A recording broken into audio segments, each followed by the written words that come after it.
نحمدہ ونصلی علی رسولہ الکریم، اما بعد۔ دوستو، آج میں آپ کو اللہ کے نبی صلی اللہ علیہ وسلم کی 3 نصیحتیں بتلاؤں گا۔ یہ نصیحتیں مسند احمد میں سیدنا ابو ایوب انصاری رضی اللہ تعالیٰ عنہ سے روایت ہیں۔ ابو ایوب انصاری رضی اللہ تعالیٰ عنہ وہ صحابی ہیں جنہیں میزبان رسول صلی اللہ علیہ وسلم ہونے کا شرف حاصل ہے۔ جب آپ صلی اللہ علیہ وسلم مکہ سے ہجرت کر کے مدینہ میں آئے تو آپ صلی اللہ علیہ وسلم نے انہی ابو ایوب انصاری رضی اللہ تعالیٰ عنہ کے گھر میں تقریباً 6-7 ماہ قیام فرمایا۔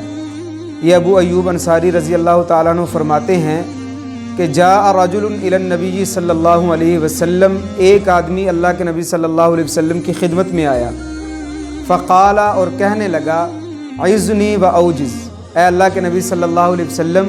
مجھے نصیحت کیجئے اور مختصر نصیحت کیجئے۔ نصیحت کی ڈیمانڈ بھی کی اور مختصر نصیحت کرنے کی فرمائش بھی کی، کیونکہ بعض لوگوں کا ذہن ایسا ہوتا ہے کہ ان کو باتیں یاد نہیں رہتی، بڑھاپے کی وجہ سے یا یادداشت کی وجہ سے یا کسی کمزوری کی وجہ سے۔ تو انہوں نے بھی یہی عرض کیا تاکہ نصیحتیں آپ صلی اللہ علیہ وسلم کی یاد بھی رہیں اور ان پر وہ عمل بھی کر سکیں۔ تو آپ صلی اللہ علیہ وسلم نے انہیں نصیحتیں فرمائیں۔ آپ نے فرمایا، پہلی نصیحت آپ نے اس صحابی کو، اس آدمی کو یہ فرمائی، اذا قمت فی صلاتک فصلی صلاۃ مودع، کہ جب تم نماز کے لیے کھڑے ہو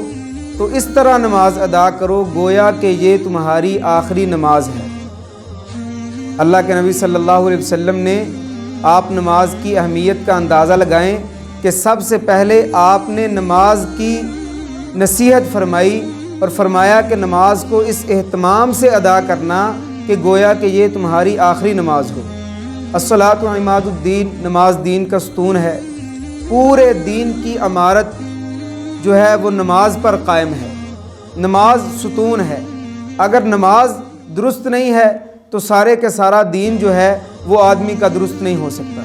اللہ کے نبی صلی اللہ علیہ وسلم نے یہ نصیحت فرمائی کہ تم اس طرح، اس اہتمام سے، اس شوق سے اور اس طریقے سے نماز ادا کرو گویا کہ یہ تمہاری الوداعی اور آخری نماز ہے۔ دوسری نصیحت اللہ کے نبی صلی اللہ علیہ وسلم نے اس صحابی کو یہ فرمائی، آپ نے فرمایا، وَلَا تَكَلَّمَ بِكَلَامٍ تَعْتَذِرُ مِنْهُ غَدًا، ایسی کوئی بات اپنی زبان سے نہ نکالنا کہ جس بات کی وجہ سے تمہیں کل کو شرمندگی اٹھانی پڑے اور لوگوں سے معذرت کرنی پڑے، یعنی پہلے تولو پھر بولو، یہ تو عام مقولہ ہے۔ اور اللہ کے نبی صلی اللہ علیہ وسلم کی بھی یہی تعلیم ہے کہ ہر بات کرنے سے پہلے سوچو، سوچ سمجھ کر بات کرو، کوئی ایسی بات نہ کرو، کوئی ایسا کلام نہ کرو کہ بعد میں تمہیں شرمندگی اٹھانی پڑے یا بعد میں معذرت کرنی پڑے، بعد میں پچھتانا پڑے کہ یہ بات میں نے کیسے کہہ دی، میرے منہ سے نکل گئی۔ کیونکہ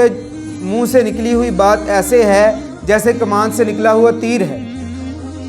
منہ سے نکلی ہوئی بات آدمی کا بڑا بڑا نقصان کر دیتی ہے۔ اور ایک حدیث میں تو اللہ کے نبی صلی اللہ علیہ وسلم نے یہ بھی ارشاد فرمایا کہ جو شخص مجھے اپنی زبان کی ضمانت دے دیتا ہے کہ اس کو صحیح طریقے سے استعمال کرے گا، میں اسے جنت کی ضمانت دیتا ہوں۔ تو دوسری نصیحت یہ فرمائی کہ لا تکلم بکلام تعتذر منہ غدا، کوئی ایسی بات نہ کرنا کہ جس بات کی وجہ سے تمہیں کل کو معذرت کرنی پڑے۔ تیسری نصیحت اللہ کے نبی صلی اللہ علیہ وسلم نے اس صحابی کو یہ فرمائی، آپ نے فرمایا، وَأَجْمِعِ الْإِيَاسَ مِمَّا فِي أَيْدِ النَّاسِ، لوگوں کے پاس جو کچھ بھی ہے اس سے مایوس ہو جا، اس حوالے سے اپنے اندر مایوسی جمع کر لے، یعنی لوگوں کی طرف نہ دیکھ، یہ نہ دیکھ کہ اس کے پاس یہ چیز ہے میرے پاس نہیں ہے، لوگوں کے پاس جو مال ہے اس پر نظر نہ رکھ، کیونکہ یہ تو اللہ کی تقسیم پر اعتراض ہے۔ اللہ فرماتے ہیں، نحن قسمنا بینہم معیشتہم فی الحیات الدنیا، کہ ہم نے لوگوں میں ان کی معیشت، ان کی روزی، ان کا مقدر ہم نے لوگوں میں تقسیم کیا، اس لیے لوگوں کی دنیا کی طرف، لوگوں کے مال کی طرف کبھی نہ دیکھنا اور لوگوں کی طرف سے کوئی توقع اور امید نہ رکھنا۔ یہ اللہ کے نبی صلی اللہ علیہ وسلم کی 3 نصیحتیں ہیں اور یہ اتنی جامع نصیحتیں ہیں، اگر آدمی پہلی نصیحت پر عمل کر لے، یعنی نماز اس طرح ادا کرو گویا کہ تمہاری آخری نماز ہے، اس نصیحت پر عمل کر لے تو آدمی کا سارا دین درست ہو جائے۔ اور اگر آخری 2 نصیحتوں پر عمل کر لے کہ اپنی بات درست کر لے، سوچ سمجھ کر بات کرے اور لوگوں سے امیدیں رکھنی چھوڑ دے، تو آدمی کی دنیا درست ہو جائے۔ کتنی جامع معنی نصیحتیں اللہ کے نبی صلی اللہ علیہ وسلم نے فرمائیں، اور یہ اس آدمی کو نصیحتیں نہیں ہیں، دراصل یہ نصیحتیں، یہ تعلیم آپ صلی اللہ علیہ وسلم نے اپنی ساری امت کو دی ہے کہ میری ساری امت کو اس تعلیم پر عمل کرنا چاہیے، ان باتوں پر عمل کرنا چاہیے۔ اللہ سے دعا ہے کہ اللہ پاک آپ صلی اللہ علیہ وسلم کی ان روشن اور مبارک تعلیمات پر ہم سب کو عمل کرنے کی توفیق نصیب فرمائے۔ وآخر دعوانا ان الحمد للہ رب العالمین۔